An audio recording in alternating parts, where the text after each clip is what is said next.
Hi everyone, welcome. Thank you so much for taking the time out of your day to join us this morning. We'll just wait a couple of moments for everyone to join us and get things started in about a minute.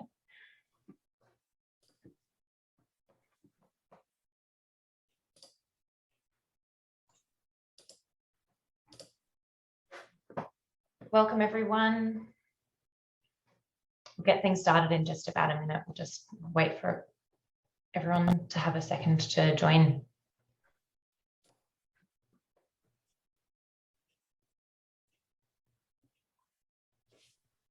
Okay, let's get things kicked off. So welcome to a workshop today with Chris Urslak and James Alexander around building resilient and sustainable safety programs to win work. So I'll just cover a couple of housekeeping items really quickly. So I'm Georgia Burgess. I'm one of the product marketers at HammerTech. I'm based out of Los Angeles. And so if you've got any questions, any issues, and you need to reach out, please feel free to put a question in the chat and I'll do my best to be able to help you out. I'd encourage you all to introduce yourself in the chat. Let us know where you're dialing in from and what you're hoping to get out of today. I'm really curious to see why you chose to join us. I think it's a fantastic topic, but it's always great to know a little more. We'll be taking Q&A throughout, so please put your questions in the question and answer module, or if you've got comments to some of the questions that Chris or James have asked, please feel free to put those in the comments. We'd love to know your thoughts on some of the questions that we'll pose today. We do have quite a few people joining us, so it is a webinar format as opposed to a meeting, but we will be keeping an eye on your comments to keep it as engaging as possible.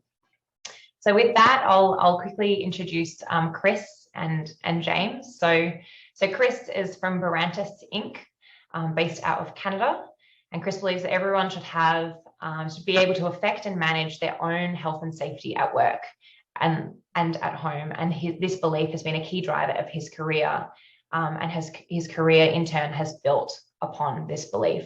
So Chris joined Barantas in 2007 and has proudly held the position of CEO since 2015. He's a registered Canadian safety professional, joining in 2012. And Barantas is a partner of HammerTech. So Chris, we're really honored to have you here today. And thank you so much for your efforts in developing this great session with us. The second person that we have, no problem. So the second person we have with us is James Alexander. So James Alexander is from HammerTech. Hi, James. He is a safety director with 20 plus years in the construction space. And so he works as a subject matter expert, bridging technology and safety best practices. And so he's driven by the desire to improve the construction space and to continue to push toward an injury-free workplace. So James holds a BA in occupational safety and health and is also a certified safety professional with the CHST accreditation and designation, also with the Board of Certified Safety Professionals out here in the US. So with that, I'm going to hand over to the team who'll be running this workshop with you today. Please feel free to say hi in the chat, put your comments and questions in there. I'll be monitoring it as we go through. And so with that, James, I'll hand over to you to do a quick introduction of HammerTech, and then Chris, over to you to lead the rest of the presentation. Cool, awesome, appreciate it. Thanks, Georgia. So HammerTech is the compliance risk and safety control tower. We're a operations and safety software solution used by general contractors, really all over the world. So what we do is we really help to crowdsource the general contractors' safety processes, safety effort with their trade partners, and consistently deliver their safety plans, their safety processes across all their projects, and then provide that visibility into the process that's foundational for improvement, right? So all the trade partners, all the supervisors, all the people are able to participate in the general contractor's safety processes and plans, utilizing the HammerTech Compliance Risk and Safety Control Tower. and then the general contractor is really able to use that technology to provide, to deliver and then provide that visibility into the process, measure and improve. And so that's really what we're all about. We have a lot of big partners here you can see on the page, and a lot of individuals that have used our software over the last few years. Yeah, so turn it over to Chris.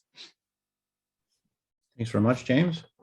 So Barantas is about, and for everyone listening, we're a Canadian-based company. So when I speak about a lot of stuff today, it'll be from the Canadian perspective. We're about 80% construction for our client base. The rest is municipal, government, power generation, and healthcare and medical. A few specialties that I bring to the company in particular, aside from running it, is incident investigations and reconstruction. I do a lot of high profile of those. And of course, I bring expertise around ammonia refrigeration and ammonia safety, which, if you've been following the news in the past couple of years, was a pretty big incident up here recently that got us kickstarted into that. We've specialized, and one of the main themes running through our company is that it has to be a full solutions company. We get into discussing with clients, what they need and where they want to go. And it's very hard to do that in little pieces. We found the best approach is to become completely immersive in that entire process. And it both is more efficient and it has much higher success rates and better outcomes when we do that. And that's actually fostered one of the partnerships with HammerTech, is that it needs to be coupled with the complete solution. So together we're doing, I think, some really great stuff here. And I think what we're going to try and do is talk to everybody today about how that can all come together to be a pretty amazing package. And that's, of course, why you're here today. So anyway, that's what Barantas is all about. So today, this is just a quick look over what we're going to talk about today. We're going to briefly touch on the difference between safety management and safety leadership. There's so much research out there that we're not going to delve into it a lot today. We're just going to cover the basic premise of it. But I think where we want to get into is the bottom 2 points there. We're really going to focus on what are your challenges in the market today. I'll speak to it in terms of what I'm seeing in our clients. We're going to do the same. And then we're going to talk about, well, what can you do to actually put together and to start to mold your own internal companies, programs, and processes to be as resilient and future safe as possible. There's a lot of things changing. Change is only going to get faster as we move forward. And how do you prepare for that? How do you try and make yourself as aggressive as possible in the market? And then, of course, at the very end, we're going to have questions and answers. You can hopefully we'll be able to have time for those. So let's just briefly talk about that difference between management and leadership for a minute. So management's largely about the systems of controls, the processes. It's things. You manage things. But leadership is about people. You lead people. So you can't have a system that really doesn't have both. Everything's got to be integrated together. You've got to get buy-in. The leadership's job is everyone's got to buy into the program. They've got to understand why they're doing it. Goals have to be aligned, and people have to believe in those goals in order to have a high success rate and a good outcome. One of the key factors in that, and one of the things we do a lot of workshops with in companies, is communication and listening. It's a classic problem that everybody wants to throw their expertise on the table, but the listening is the really important part, and the learning from that listening that can occur. So let's talk about some of the challenges. So today's challenges, I mean, let's face it, we're in a post-COVID area. The things have got turned upside down for a couple of years, and now we're playing recovery. We're playing how do we climb out of this as quickly as possible? How do we get back in the game as quickly as possible? One of the interesting things we see in Canada is, what did people do when they couldn't do the construction work that they really needed to do? Some companies doubled down and they started to say, great, we've got some opportunity to do this internal restructuring, rebuilding, and everything else. And then other companies didn't. And of course, the interesting thing is which ones are emerging more able now to compete and move forward. So one of the things we do consistently see, though, is financial strain. So one of the challenges that companies have right now is they've either had to carry costs or they've had to do all sorts of things. There's worker shortages, and how are they dealing with that while they try and get the ball rolling as quickly as they can again? In terms of point load and long term, when things get really busy, we're seeing a tendency of companies or executives that want to micromanage a problem that comes up. In other words, they know they've got to improve. They know they want to go somewhere. They've got to have a great system, and they take the easy wins and they look at a simple problem and they try and fix that one problem without taking a big step backwards and saying, wait a minute, where do I want to be in 5 years? Where do I want to be in 10 years? And maybe I should be thinking about there, and then putting the little pieces in to fill in that complete system. Because what we wind up seeing is that companies wind up with all these little pieces, and then they're trying to put them together. They don't cog together very well. And the next point here, the audit-based compliance, I can speak from a lot of safety professionals in Canada. It's one of the most frustrating things when we're working with clients is there's CORE, there's ISN, there's Excellence. That's a very Ontario-based program. Anyway, regardless of which, each one of them has their criteria that they want to see a company comply with in order for them to get certification. We have some clients, they have to do 22 of these different things all at the same time. Can you imagine a company in a manual process with a paper-driven system having to do 22 different things to be able to comply and get certified in a particular program and maintain that certification? The administrative time and staff alone is phenomenal. And it becomes reactive. They're basically spending all their time and energies just to meet these compliance requirements, which are very important for them. They have to do it because they're injected into the bidding process and all sorts of things. But it can distract often from the ultimate purpose, the ultimate goal that you should potentially be looking for if you want to climb on top of this. So I just mentioned it, manual processes. They can slow things down. They basically create a very long time delay in terms of something being done, the information coming in, getting processed, archived, not to mention loss. We have a lot of clients that when you're running a project, paperwork gets collected on a project, and sometimes they don't know where it goes after that. But when they get called to have to produce it, it's a scramble to find it if they can find it. And then finally, what about competition? I kind of hinted at it in the beginning. You know, those companies that took an opportunity to start saying, all right, this is an opportunity where we're a little bit slow, to take some internal time and digest how we do things and potentially rebuild our systems. When they're emerging from this, what we're seeing is a lot of owners, a lot of the vendors that are buying the general contractor services to build something, whether it's government or whatever, they can see the end result. They can see the infrastructure. They can see how the teams are working. It's a very slow game. I mean, it's a reputation-based game. It has to happen over time. But in today's society, one of the things we notice the most with competition is everybody's got a cell phone. Some lady walking down the street past a construction site sees something, takes a picture of it on his phone, sends it to a government agency. The next thing you know, they're there right away. Or when you're working in downtown cores, there's office building windows everywhere. Everybody's looking down at the construction site across the street. And what do you want them to see? Do you want them to see a well-oiled machine? Your guys know exactly what to do. Everything's running smoothly. Or does it maybe not look so organized? And this is all stuff that gets added into your reputation and what you look like to customers over time.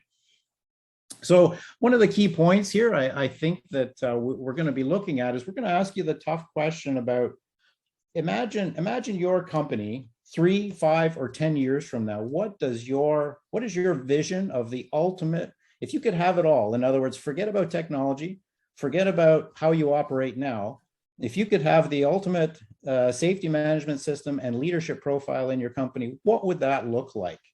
And then once you formulate that vision, work backwards to today and ask yourself, what's the roadmap that I need to start working on to get there? Now, I have to preface that with a little bit, because most people will turn around and say, really, 10 years? I can't look that far ahead, which is true. And I think what people have to realize here is when we force companies to go down that road and when we work with them to think that way, even your first year plan is not going to be perfect. You're not going to get everything in your first year plan. Your vision's not going to be perfect. It's the point that you have your sights set that far away. That's really the point. It's going to change over time. Why? Because you're going to learn stuff as you go along. You're going to learn stuff all the time, and it's going to change your vision. Your business model might change. There's all sorts of things that are going to change. The question is, can your vision adapt to it? And can you keep your focuses set far away? If you start bringing your focal point closer and closer to the present, usually it results in energies being spent or monies being spent that aren't quite getting you to your goal. They might seem like they're solving a problem, but they're not pushing you closer to that ultimate goal, which you need to get to. And I know, I will bet James can speak to some of that. There's lots of stuff, I'm sure, which you've seen over the years, which you can talk about. Sure. No, yeah, I think you have a lot of good points. I think maybe in the U.S. we might be slightly less agency driven around, like the compliance stuff, but we do have a lot of partners that are interested in ISO type certifications or VPP, star sites, things like that. But kind of when I'm looking at this, thinking about your, the ideas that you're presenting, I think about like the long-term solution. Like you need to think ahead and have those goals, but you do need to be flexible, on that path, like you mentioned. And I think, where technology can play a role in a lot of this is these small, like daily points or daily problems that you're solving. If they're aligned with the goal, then you can use technology to be more consistent, right? And it can automate your auditing and provide visibility into your processes that are no longer, manual or paper type processes. So I think there's a lot of opportunity.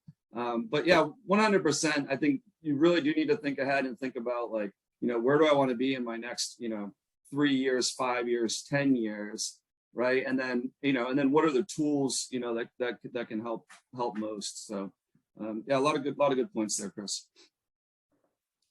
Yeah, so let's move along then, and let's talk about some of the foundations in this component. So let's look at.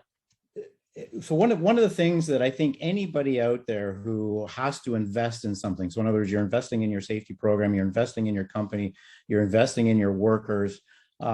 You want to leverage that investment and not lose it. And I think that's one of the key things we want to talk about today. And it's a theme throughout the entire thing, is every little bit of piece that you contribute to moving the needle forward has to be able to withstand the test of time. In other words, your company is going to get challenged. The things are going to happen that'll challenge this system. And how does the system respond to it? The system can be the people, the processes, it's everything all together. And really, if you're at the start of this process, and the start basically says, I'm not really sure what that 3, 5, 10-year plan should look like. Let's just start from the beginning and do it. I can tell you often with a lot of, this has become a really hot topic in our company over the last couple of years, that people have had, companies operate, they've got stuff in place. Different varieties of success rates with those processes. But generally the theme we see from owners is that they know they can do better. They know there's a better way out there. They're not particularly trained or experts in understanding what it is they need or how to build it. And they're looking for other people to guide them in that regard. And what happens is we always bring them back to the basics. We bring them back to the beginning and we say, listen, let's take a look at the foundation, because if your basic principles, if the operating things that you're basing everything else on aren't complete, or perhaps you haven't thought of something, let's deal with that first, because this is a long game and we don't want to go down this long road missing a few pieces or a few other things. So I just want to recap for you, or I want to suggest a few things right now that as we're building this foundation, these are things that you have to consider.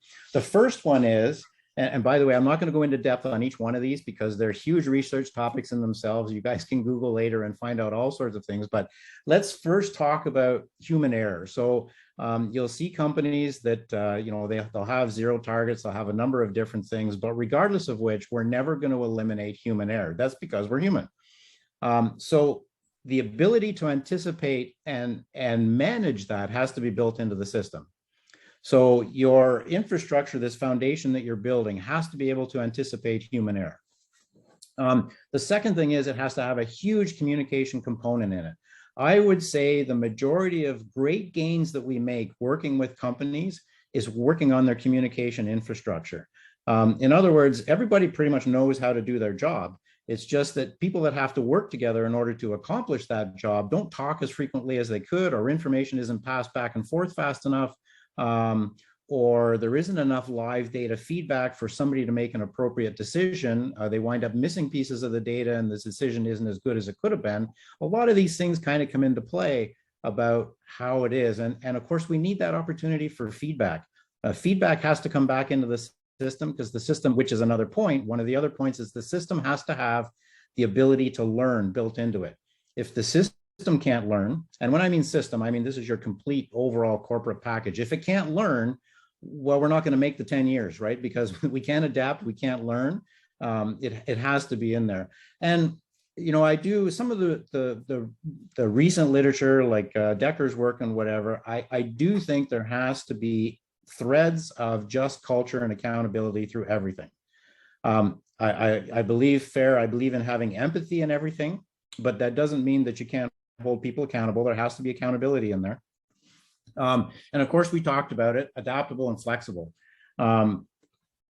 You have to be able to understand that your system has to be able to change if you need it to. Does that mean that you won't have a process that's scripted that'll say you'll get from X to Y going exactly down this path? No, it doesn't. But what it means is that when you get stuck with a situation or you get challenged with a new set of variables that don't fit the path, is your work crew able to work with that and have flexibility in that path to adapt to whatever challenge they've been given?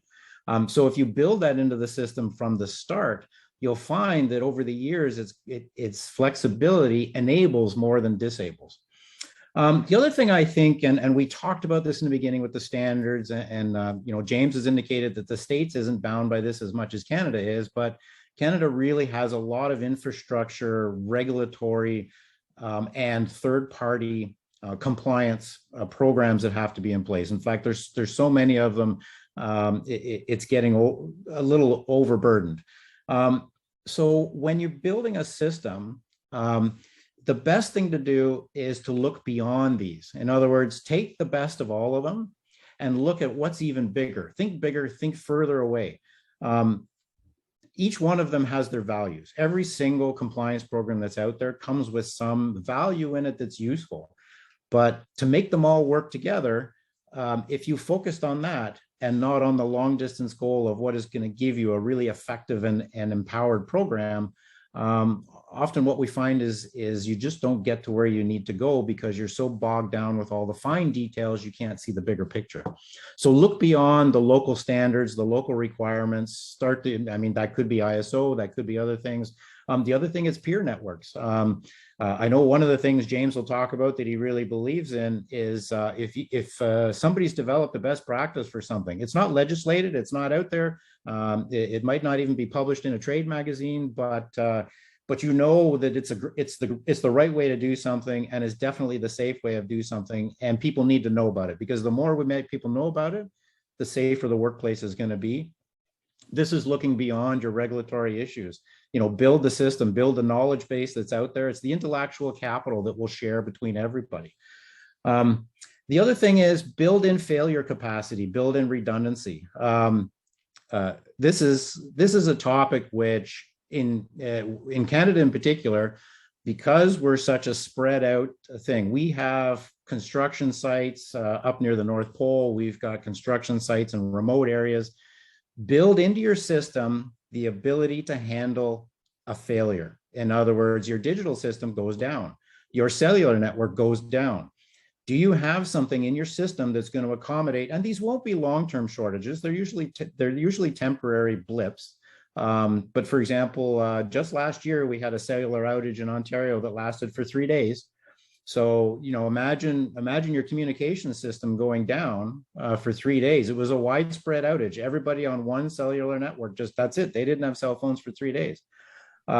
build that kind of stuff into your system. That's going to help you accommodate different things in the future. Even if you have to go to a project where you don't have communication capabilities, you'll already have in your system how you want that project to be managed when it can't communicate the same as all the other projects in your system.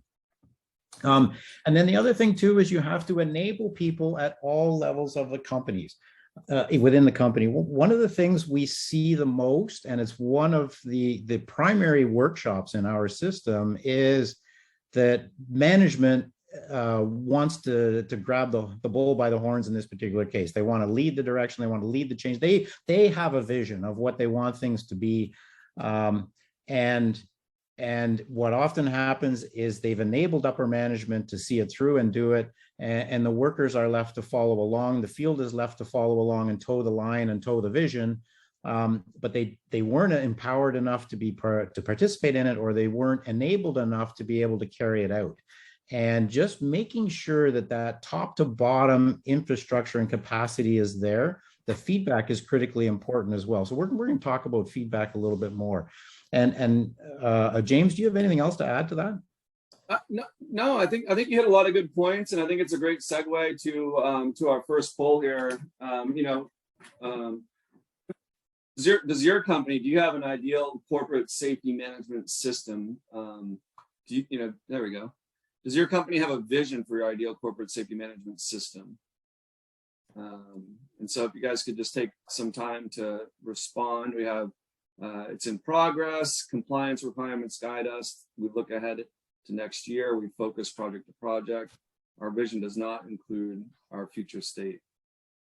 And so I think Chris hit on a lot of important points around future state, and then also around this idea of the resiliency and foundational elements, right? And so I always kind of talked about that as like the line in the sand, right? Is like, these are the things that we're gonna do. Like, we're gonna do hazard assessments. We're gonna train our people. We're gonna, and they're just kind of fundamental processes that are maybe taken for granted at times. But I think that it's real important. That foundation, you can't skip right to that, personal engagement and lifting up the workforce without really having those foundational processes in place. And so I think you made a lot of good points there. It looks like we have some pretty good responses. A lot of people are in progress. A lot of compliance guided requirements. It's an interesting response, actually. I'm curious, perhaps a few of you can stick a few comments in the chat just for our organizers to take a look at, and maybe we can pop in with some comments later. But one of the things I'm always curious about, first of all, would be, identify if you're in the Canadian market or US market, because there is differences between the two. The other thing is, for those of you that have mentioned, there's 50% of you that say that it's in progress. I'm curious to know if in all the things we just mentioned about what should be included in this foundation, was there anything that we listed that was new to you, or have you included all of these things and it's all part of your process that you're thinking about right now? We'd be just curious to know that. So that's great stuff. So let's talk about productivity, because you know what?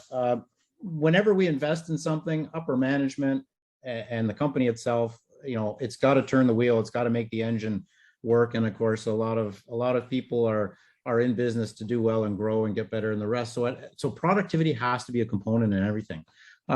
But when we look at developing these resilient systems, one of the things in that productivity window that has to be there is this understanding of how your business works, how your staff works, how your field staff works.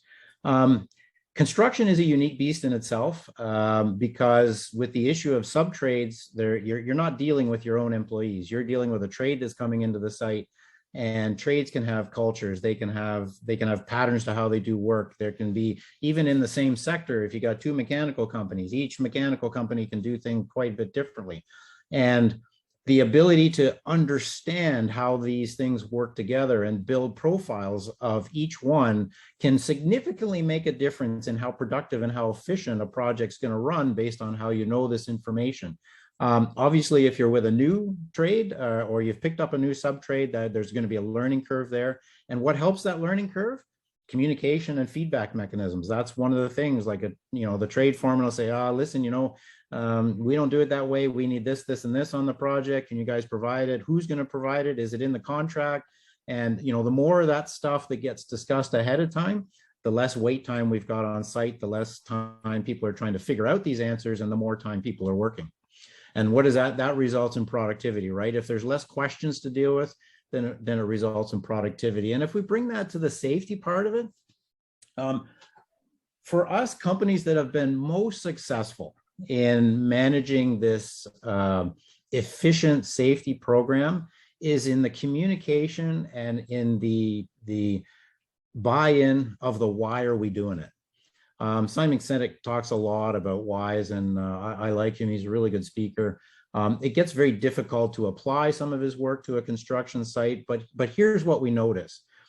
We've got, and we're going to talk about this at the very end too. We're going to do a company A, company B thing, but one thing I noticed is that companies that clearly communicate what they expect of trades when they show up on their project, what their expectations are for how they're going to do the work, the processes that they want them to follow, general beliefs about how a worker should behave, how much feedback they want from that trade, when do they want the feedback from the trade. The more that's communicated and the more that they stand behind it. In other words, you have to practice what you preach. If you say you want feedback and then you ignore it, that doesn't really help.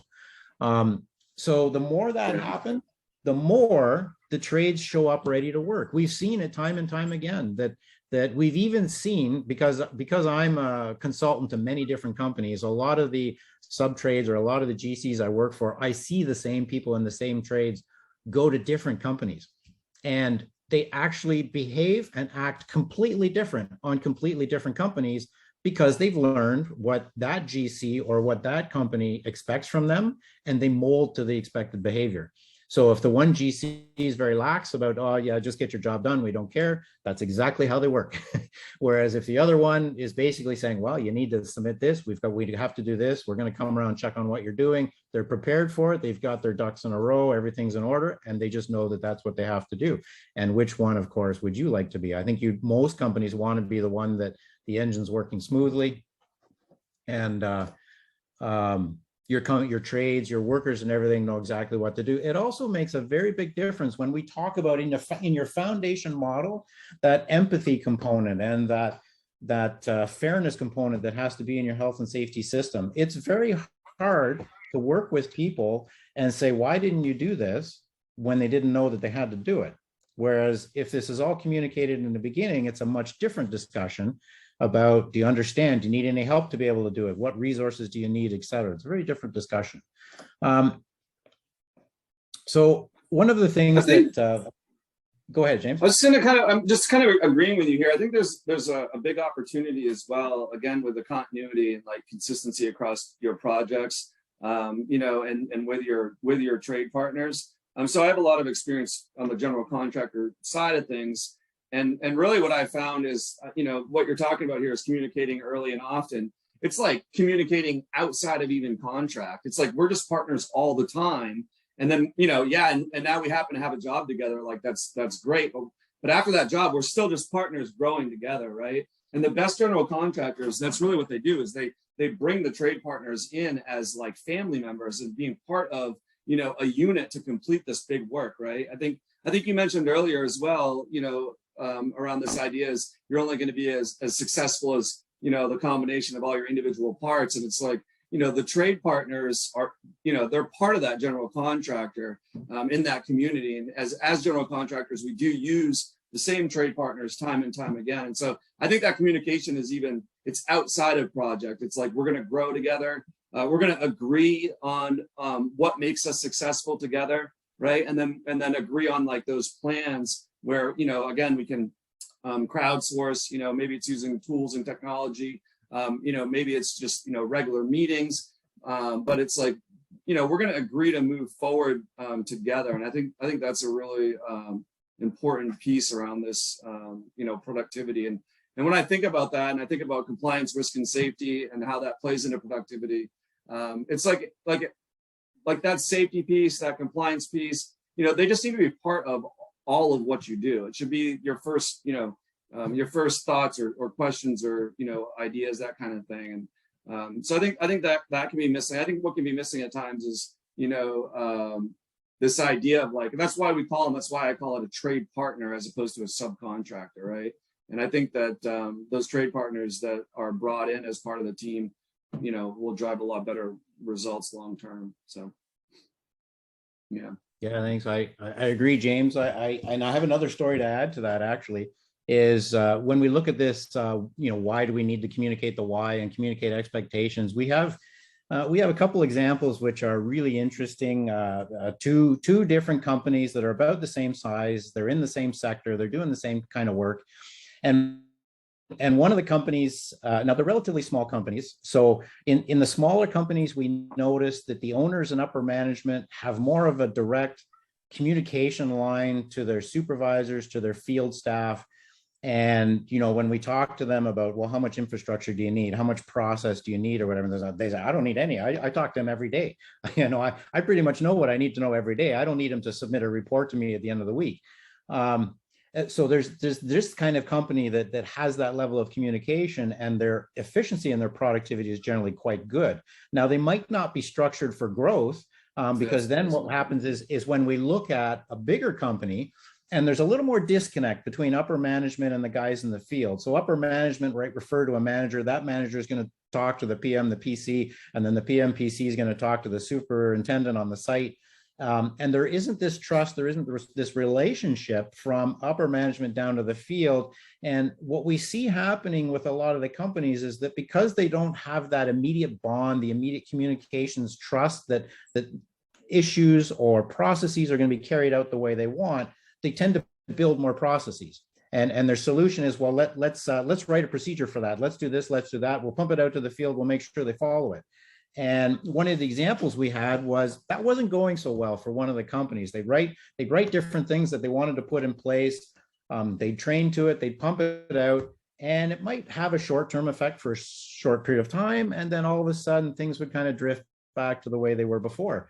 And the owner was just getting frustrated. He's like, I don't understand. I keep writing procedure on top of procedure or implementing a way I want the guys to do something. And it's not taking any traction. It's not. And one of the things we talk about is, well, did you talk to the guys? Did you ask them why it's not working? Yeah. What kind of feedback did you get? And he's like, well, and his actual response to me was, well, does it matter? I need them to do it this way. I said, well, it does matter, because what if they're not doing it that way because it doesn't work for them? It's not going to work, and you're just pushing a boulder up a hill. And we know the story of the guy that does that for his entire life, right? So we don't want to go down that road. And one of the things that, and there is sometimes a mindset in some of these companies that they have to have this infrastructure in place to get everybody else to do something a certain way. And I think Honegel's research is actually really interesting around that. And of course, the German Autobahn is another example. Take away the rules. What happens if you just take away the process and the rules, and you tell people why they should be doing something and what the outcome has to be? So in other words, you want them to go home at the end of the day the same way they showed up, and you want them to work in a safe manner that risk is as small as possible, because we're risk managers, right? We want to get risk down to a manageable level that not going to cause significant harm. And if we can instill those principles and then just give people tools and say, okay, you figure out how to do it the best way you can, but there are some certain baselines. The company wants you to do it this way. What is the success rate of that? And I remember the one study that I was reading about, I'm not sure if it was a Holland or a Swedish intersection, where they removed all the streetlights. They removed every single markings on the intersection, and it's wide open. It doesn't matter whether you're a pedestrian, a cyclist, a car, you can go in any direction, any way, and your goal is to navigate that intersection as safely as possible. And everybody, just like James there, just cringes and goes, oh my God, that would be chaos. What the hell's going to happen? And that's not what happened. This intersection was actually the highest accident intersection, with all the street lights, with all the signs and everything else. And it became the safest intersection in the city after they removed all that infrastructure. Why? Because all the drivers coming up to that intersection did exactly what James just did and go, holy crap, I don't know what's going to happen. And they took their time and they were safe about it.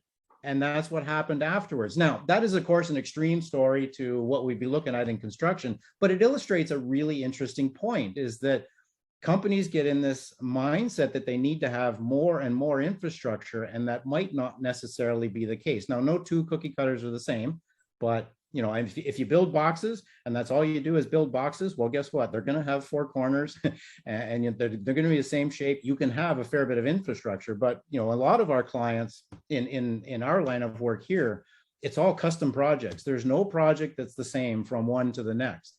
And because of that, this adaptability, this flexibility of their crews and teams, every time they get the print or they get the drawing and the scope of work, they're like, wow, how are we going to do this? And they sit down and they work through it. So that leads into our final point on this slide, is that one-to-many ratio. And I would say one of the biggest things I work with my national clients on is inside their company, they are continually reinventing the wheel. It is unbelievable how much lack of knowledge sharing and information communication throughout the company there is. On one coast, we'll have guys doing it a certain way. And my classic example is the BC coast for us is very rainy. It's a very wet coast, and guys have adapted to work in the rain. In Ontario here, if we had a rain day, the guys go home. It's, some of them just, they won't work in the rain. And yet the same company, doing exactly the same work, they'll build an entire building and never see sunlight sometimes by the time they finish the building. Yet these guys in Ontario are taking days off, and we sit in management and we say, why are you not doing what the guys do in BC? Why is this not applied? Oh, we can't do it here. Why can't you do it here? These things have to come out. So a lot of this is try and think about getting outside of pretexts or beliefs that you can't do something a certain way. And when you figure out a new way, one of your workers, and by the way, a lot of the intellectual capital in companies is in the field.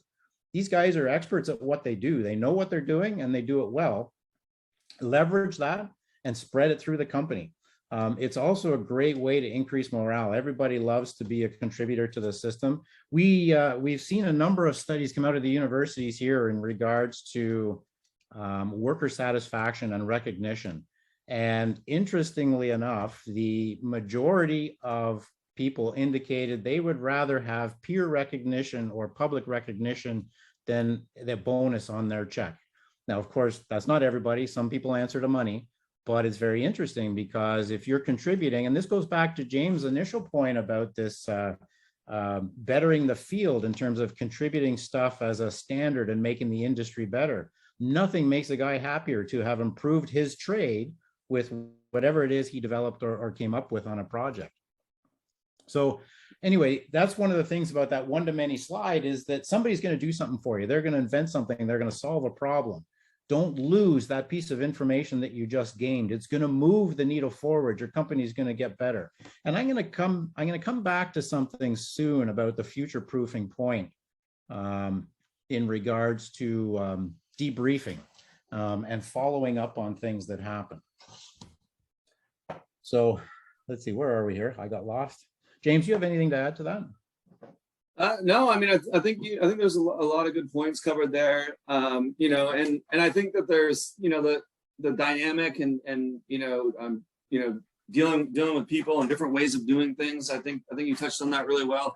I do agree that, there is a current best way to do a thing, right? And so I think it's just really important, when we talk about that communication, is getting that involvement with the field, right? Getting those people involved to kind of create that standard, that foundation, and then being able to capture those lessons learned or those improvements along the way, right? And so that's really, I think, how you can use your process. I think leveraging technology is a great way to do that. It could be through your hazard assessments, your pre-task planning, safety planning, even your training, effort. It's just, I think that's really important to kind of have that foundational, kind of, this is the best way we know right now. We all agreed to that. Let's do it that way. When something new comes, let's be dynamic enough that we can add that and course correct. So it's, I think it's what you were talking about around, it's like begin with the end in mind, but be willing to course correct as you learn new things. So yeah, I think there's a lot of good points there. Yeah. And it kind of, so COVID created a situation for us, or to us, maybe we should say to us, in regards to kind of accelerating this whole concept and making companies take a step back and just look at what's happening. And let me speak to what we observed here. And this is that when pretty much things got shut down in the beginning, and nobody really knew for how long, but pretty much they were sitting at home and they were calling the office and saying, so what do we do? What's going to happen in the next week? And the office is like, I don't know, we've been shut down, let's just wait. And then what happened is the office in the field started talking more. They had some time, they were relaxed, they started talking more. And what we found with a lot of clients is, we'd be still working with the owners and whatever through this process. And it'd be a common thing for me to hear from an owner saying, I never knew, or, you know what, guess what I just learned today. And I'm like, well, why is that? Why are you just learning it now? Why does it take a downtime for the guy to actually sit down and be able to say 2 cents up? Or is it because they're more relaxed? We run into some companies where there's a fear of saying something to upper management for either repercussions or, anything else that could happen with it. And how do we change that model? How do we get people to want to talk and say, listen, we can do this better? Or even if it's a small thing, I'd really like it if we could just do it this way. It would make my day so much easier. And the owners are sitting there going, really? Oh, that's easy. We'll do it just like this. But they never asked before. So this is part of what we're talking about in terms of this resiliency in the future, because it's your field guys that feel the hit. When something changes in your industry and there's pressure on your company to either do it a different way or something's got to bend, usually your front lines feel it first, and they're the ones that get the pinch. And what also happens for that is they're in fear of being blamed for having productivity go down, your project's behind schedule now, material delivery issues. There's just so many things that can happen on that front line that if you have this open channel better, we had some trades, an example, now this doesn't happen all the time, it was kind of rare, but we had an issue where, particularly during COVID, material shortage got really, really poor. Trades just couldn't get materials and whatever. And yet there were some companies that were sitting on stockpiles of it. And because those two trades worked for the same GC, the end result was when this information came about, they just said, hey guys, listen, we're all on the same team here. From the GC standpoint, I would be paying for this no matter where I bought it from. And right now you guys can't do your work because we can't get the material. Let's work out a deal here and start moving material and sharing it between everybody. And that project started moving ahead when all the other projects around it were at a standstill, because they decided to work together and do some resource sharing to get to where they wanted to go. And how did that come about? Because they started talking about it and working on it. And that came from this situation where people could take a step back and work on it. And I know this is some stats here from that HammerTech was able to put together. Let's see, I think for I kept working straight through COVID, right? So I was using technology, on jobs prior to COVID, but I had 8 or 10 different projects, running, and we kept going straight through, and it really helped us at the time. I was with a general contractor, really kind of prove the point that the industry is ready for technology type solutions. So we went from this idea in the industry that I didn't share, where maybe people weren't ready to use their phones on site, or even like individuals, like employees, not necessarily even supervisors, right? But then we got to COVID. COVID happened, and all of a sudden, every single one of my jobs required an employee to sign in and answer COVID questions each day. And so it really flipped the script, I think, with a lot of our trade partners at the time, where they kind of thought, oh, the guys aren't really quite ready for this yet, to, hey, we actually just signed through, 12,000 people today in one city, and every single one of them was able to, get to work, park, get through the gate on time, scan, do their COVID questions, right, and use technology to accomplish that. And so, I think that's, more than just remote work. I think it brought about, or removed that hurdle that there's this idea where, where we can't do our orientations on our phones, or scan pieces of equipment and conduct inspections, or send messages or bulletins or trainings. I think that if COVID did anything for us as an industry, it proved our resiliency, I think, would be one thing. But then the other thing is, I think it has offered us the opportunity to push forward with technology to really make some real big gains, you know, in the next 3 to 5 years, you know, around just really integrating and that whole compliance, risk, and safety piece from the individual up through the trade partner, the general contractor, and the owner. So I think there's, if I had to pick a good thing that came from it, I guess that would be it. But yeah. So. Yeah, one of the, go back to that slide for a minute, don't go away yet. So one of the things that we noticed with this, and it's not so much that our firm was involved with companies doing this, these were business decisions that our clients were making for themselves. Our company was actually already structured this way long before COVID. We have a distributed model where we do have technically a head office, but really there's only 1 or 2 people there. Our company has always, everybody's always worked from home. And the construction, our clients were not really structured that way. They had big offices, they had big showrooms. All the engineers had to be in the office, all the PMs and PCs had to come to the office, there was meetings there. And of course, this system forced them to go to video conferencing, go to other means of communication to keep the crews alive. And of course, they started to realize cost savings, that nobody was traveling as much anymore. The other thing they realized was they didn't need the big offices. I would say almost 50% of our companies downsized during this period. And like this slide says, that a lot of owners were fearful that their staff wouldn't perform the same if they weren't coming into the office, but they found that wasn't the case. And they found even some of their staff, in terms of, in the construction sector, often it's not necessarily, it's not a 9-to-5 job. So one of the things with this is that these people were more readily available. You could talk to them all the time. There was things, okay, sometimes there'd be kids in the background, but basically it was always able to get a problem solved and get things moved. And the technology enabled these people to get more information from the field. So the guys were more familiar with FaceTime technologies or Zoom technologies, where somebody doesn't need to come out to the field to see a clearance issue or to see something else. They take a picture of it, they put it in a system, it would pop up in front of the guy at home right away. They can make a decision on it, done. What did it reduce? It reduced time. The guy, they didn't have to wait for him to come to site. They didn't have to wait for him to see it. It's quick and it's dirty. And not only that, they saved a lot of money by downsizing their offices and distributing that into a technology network. What else does the technology network do? Well, imagine gridlock.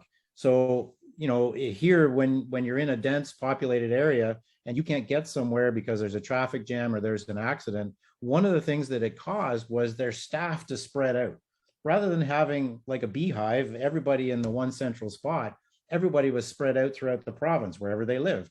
And if they needed somebody to go to site in a hurry, but somebody from downtown couldn't get there, bam, just somebody else from another spot would go. There's all sorts of different ways it changed the efficiencies within the companies. And they started to say, you know what?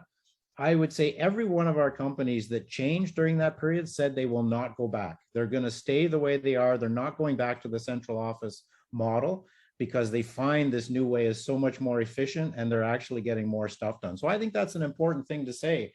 And then when you look at your infrastructure and your systems for resiliency and for future growth, you can have it both ways now. Build for this distributed model, and you can also have your office space as well. So when we look at turning all the things that we're working on, we want to be able to improve the system's efficiency. Long term, we need to get better because, well, that's how we get things done faster, and that's how we make more money, and this is what we want to see. And the other thing is, when we also think about efficiency, let's think about that risk gap, and let's think about making sure that the efficiency is at the individual level for protecting their safety on a day-to-day basis. In other words, if we have to accommodate human risk, if we have to understand that humans make errors, then the efficiency can be found in closing the gaps, making sure that the decision-making process to get to the right answer, in other words, what the decision we were hoping that person is going to make based on the set of variables that they're confronted with, becomes more efficient and more accurate as time goes on. And can you ensure, like, once you start to put all these things together, we're talking about information distribution, we're talking about communication, faster communication. I think you could see that when somebody's presented with a problem on a site or on a project, They're probably more knowledgeable with your enhanced infrastructure. They have the ability to adapt to it. We haven't really gotten into the resources topic yet, but there's of course a resources component to this, and their availability to get an answer fast and quickly, which is really what they want, also goes up. What does that mean? Less time that a person's standing around waiting for a decision or could potentially make the wrong decision, and the ability for things to happen the way the company wants it to, whether there's a process in place or not. You know, one of the things that we do find in companies a lot, and our government institutions spit these stats out for us as well, is that what's the biggest pressure on your frontline field worker on a construction project? Well, he's getting pressure from upper management, time, money, cost of project, materials, a whole bunch of different things. What is driving his decisions? So, or hers, sorry, what are driving these people's decisions? Well, they have to factor in all these things, and then at the end of the day decide, if I don't have a piece of safety equipment that I need to do it, but somebody's pressuring me to get this done, am I going to make a decision that increases my risk, but I'm going to get this done because my boss wants it done? And what we want is that efficiency gap to narrow so that they don't have to make those decisions. You never want to put them in that position, because often we know from human nature, the worker's going to make that decision that you don't want them to make. So we do that. And when we share the best practices, this can be internal to a company, supers talking to supers, teams talking to teams. It can be outside of the company. It can be like James says, to your partners. That could be your trades. It could be anybody that's in the same bubble as you, trying to build things and make things. And it can also be industry specific, right? You can spread it out into the industry. All these things come back. So on that same note, is built into your system, are you listening? Are you listening to what's coming from other companies? Are you watching what's happening in the industry? And when I say listening, I don't just mean in the States. I don't mean in Canada. Take a look at Europe. Take a look at Australia. Take a look at a lot of places, because they're doing it differently. And you might learn something. You might see something in that says, oh, wait a minute, why are we not doing it that way here? Maybe their standards are different. There's many different reasons why that could be, but there's all sorts of things that can learn. I know I work closely with the universities here, and it is mandated that all the university presidents travel and visit all the other universities around the world to learn how those universities are helping the students, helping them learn, helping them grow. What programs do they, how are they integrating with the community? And they come back and they modify their own university based on that to better adapt their university to be a world standard. Why don't we do that in companies? Companies should do the same thing. Now, I understand every company's going to want to protect a few things that make them unique and makes them who they are to be able to do things the way they are and get the business they want. But there's also some public information that can be shared. And a lot of that can come from participation in trend data. Trend data can be outsourced. It can come from the outside. So you'd be looking at regulatory bodies giving you trends back. Associations that compile data can give you data back. Your own company should be collecting data. And I never really mentioned this in the foundation because it's usually at another layer, but it's something you also have to think of about proofing. It's really embedded in that learning layer. So how are you going to learn from yourself? What kind of data is going to come back into your own company about how you're working? And I'm not just talking about the lagging data. This could be preventative data. This could be opinion data. It can be culture data. There's all sorts of data that you can work with to mold the system and better adapt and leverage people's participation in it to get things back to where you want. And I know, James, from speaking with you earlier, you're from some pretty big industry partners. And I think there's a lot of things. I know managing data with them is a pretty hot topic. Yeah. No, yeah, 100%. And for me, and we just kind of have to wrap up here too. I think we're up against the clock, but I would touch on that topic. Like, I think your system, especially speaking from a technology point of view, I think that data is, I think it's super important to have and to analyze, to take action on. But I also think it's secondary to the solution or the tool actually solving your immediate and future problems, right? And so I think if you can get some, set some long-term goals, but then get some short and midterm, like wins along the way, then you can use that data to really reinforce, that you're on the right path, or that you need to course correct and you can eliminate things that aren't working for you, right? So there's this big opportunity, I think, with information, especially around compliance, risk, and safety. There's this opportunity to actually addition through subtraction. There might be a lot of things that you're doing that maybe you're not getting, the big bang results from. And it's like, hey, well, cool, let's pair those away, right? And let's focus on those 4 or 5 or 8 things that are the things that are really driving those results we want. So I think I think there's 2 parts. I think there's 2 parts to that. But I think if we get Georgia back, did we have some questions that we wanted to answer, or where are we at here, Georgia? Yeah, we are at the top of the hour. Thank you both so much for taking us through such a comprehensive overview about building a resilient foundation. We did get a couple of questions through, but I'm going to be conscious of everyone's time. I know that everyone is just, so busy these days. So I noted who had those questions, and what we'll do is we'll reach out to you individually afterwards and work with Chris and James to get your responses. So thank you, Ron, and I think David had a question too. So we'll get back to you following. And so that's a wrap for today. We really hope that you enjoyed the session. I'll send through James and Chris's details. They're here if you want to quickly note them down. And we will catch you all very, very soon. And if you keep an eye out for your email over the next couple of days, you'll receive a copy of the recording as well. Thanks, everyone. Appreciate your time. Have a wonderful afternoon wherever you are. Thank you.